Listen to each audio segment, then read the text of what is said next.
जय गुरु जी, शुक्राना गुरु जी। ओम नमः शिवाय, शिव जी सदा सहाय। ओम नमः शिवाय, गुरु जी सदा सहाय। 19वां अध्याय, एकाक्षी कुबेर का परिचय।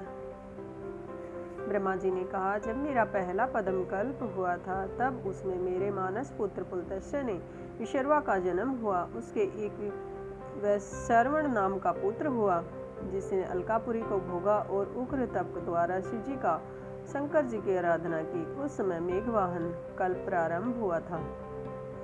तब अलकापुरी अधीश्वर के उग्र तप को देखकर शंकर जी प्रकट होकर उसे साक्षात दर्शन करने आए। तो उसने कहा, हे शिव जी, आपके अपरिमित तेज से मेरे नेत्र बंद हो गए हैं, अतः अपने चरण कमलों के दर्शन को सामर्थ्य मेरे नेत्रों को दीजिए। हे मुनि शेखर, आपको नमस्कार है। यह यज्ञदत्त का वही पुत्र था जो कि शिव जी की सेवा से अलकापुरी में आकर राजा हुआ था। परंतु जब उसने शिव जी के साथ पार्वती जी को देखा तो उनके प्रति उसने क्रूर दृष्टि की, जिससे उसका बायां नेत्र फूट गया।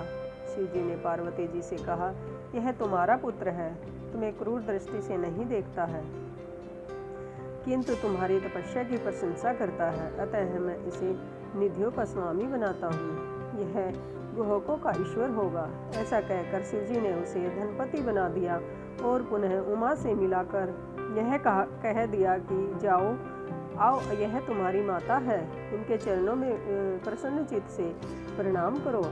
फिर उमा ने कहा कि हे देवसी, हे तपस्विनी, इस अपने अंगज पुत्र पर प्रसन्न होए। तब जगदम्बा पार्वती माता प्रसन्न हो यज्ञदत्त के उस पुत्र से बोली, हे वत्स, तुम्हारी शिवजी में सर्वदा निर्मल भक्ति होवे, परंतु तुमने जो अपने बाएं नेत्र के से तिरछे होकर मुझे देखा, इससे तुम्हारा बायां नेत्र तो नहीं रहेगा, किंतु देव ने तुमको वर दिया है, उसके अनुसार तुम कुबेर बनकर रहो। फिर तो महादेव जी ने उसे विश्वेश्वर नामक स्थान में कुबेर बनाकर प्रवेश करा दिया और स्वयं उसकी अलकापुरी नामक महानगरी के समीप में ही अपना कैलाश नामक स्थान नियत किया। जय गुरु जी, शुक्राना गुरु जी।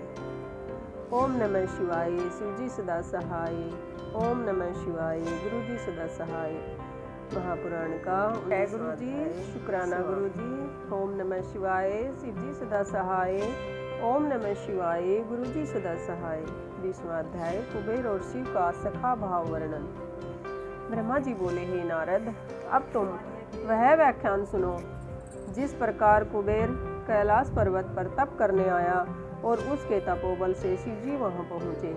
कुबेर को कठिन तप करते देखकर ब्रह्मा के अंश से उत्पन्न रुद्र शिव जी की इच्छा से वहां जाने के लिए उत्सुक हुए और जोर जोर से अपना डमरू बजाने लगे, जिसकी ध्वनि त्रिलोक में व्याप्त हो गई। विष्णु और ब्रह्म आदि सब देवता तथा मुनि और वेद शास्त्र और सिद्ध लोग भी मूर्त होकर वहां पहुंचे। साथ ही शंख गणों और सहित अपनी लाखों करोड़ों की सेना के साथ शिवजी ब्रह्मा विष्णु सहित बड़े प्रेम से रुद्र रूप शिवजी के दर्शनार्थ वहां पहुंचे। शिवजी को आता देखकर महात्मा कुबेर ने आदर से उठकर भक्ति पूर्वक अनेक प्रकार के बेटों से परिवार सहित उनकी पूजा की और आलिंगन कर अलकापुरी के समीप ही ले जाकर निवास कराया। फिर शिवजी ने विश्वकर्मा जी को बुलाकर उस कैलाश पर्वत पर अपने भक्तों और अनुचरों के साथ के लिए स्थान बनाने की आज्ञा दी। विश्वकर्मा ने अनेक प्रकार के स्थान बना दिए। इस अवसर पर हरि की प्रार्थना से शिवजी बहुत प्रसन्न हुए। फिर कुबेर पर कृपा कर शिवजी कैलाश पर्वत पर गए और एक शुभ मुहूर्त देखकर उसमें प्रवेश किया। विष्णु आदि देवता आनंदित हुए और मुनि और सिद्धगण भी आनंद से शिवजी का अभिषेक किए और अनेक प्रकार की सामग्रियों से उनकी पूजा की। ऊपर से मांगलिक पुष्प वृष्टि हुई, अप्सराएं नाचने और बजाने लगी, सुखदायक जय और नमः शब्द होने लगा। जब शिवजी सिंहासन पर बैठे तो और विष्णु और आदि देवताओं ने अलग अलग स्तुति की।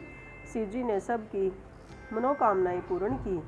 जब सब देवता अपने स्थान को चले गए तब शिवजी ने मुझको और विष्णु को आसन पर बिठाकर बहुत बार प्रीतिपूर्वक संबोधन कर कहा कि हे हरि, हे ब्रह्मा, तुम दोनों मेरे अत्यंत प्रिय हो। अब तुम लोग निर्भय होकर अपने लोक को जाओ। मैं तुम्हारा सुखदाता हूँ और सदैव तुम्हारी देखभाल करता रहूँगा।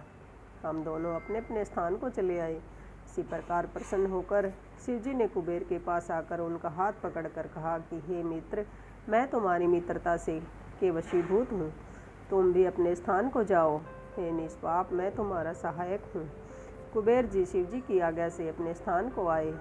शिवजी कैलाश पर अपने गणों सहित ध्यान में तत्पर हो निवास करने लगे। वहाँ रहते हुए उन्होंने अनेकों विहार किया। कितने ही दिन तक पत्नी के बिना ही परमेश्वर शिव ने अपना समय बिताया। फिर दक्ष की पत्नी ने से उत्पन्न सती से विवाह किया। फिर तो महेश्वर दक्ष पुत्री सती के साथ विवाह करने लगे।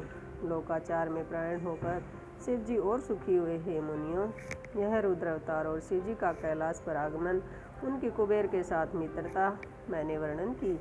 अब उनकी वह लोक लीलाएं वर्णन करूँगा जो सर्व काम फलदायक हैं। जो इस कथा को शांत चित्त से पढ़ेगा और सुनेगा, उसे संसार में सब भोगों की प्राप्ति होकर प्रलोक में मुक्ति प्राप्त होगी।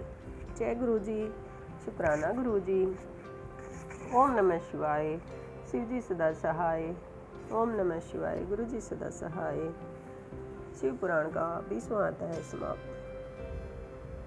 शिव महापुराण के अगले अध्याय के लिए चैनल को सब्सक्राइब करें।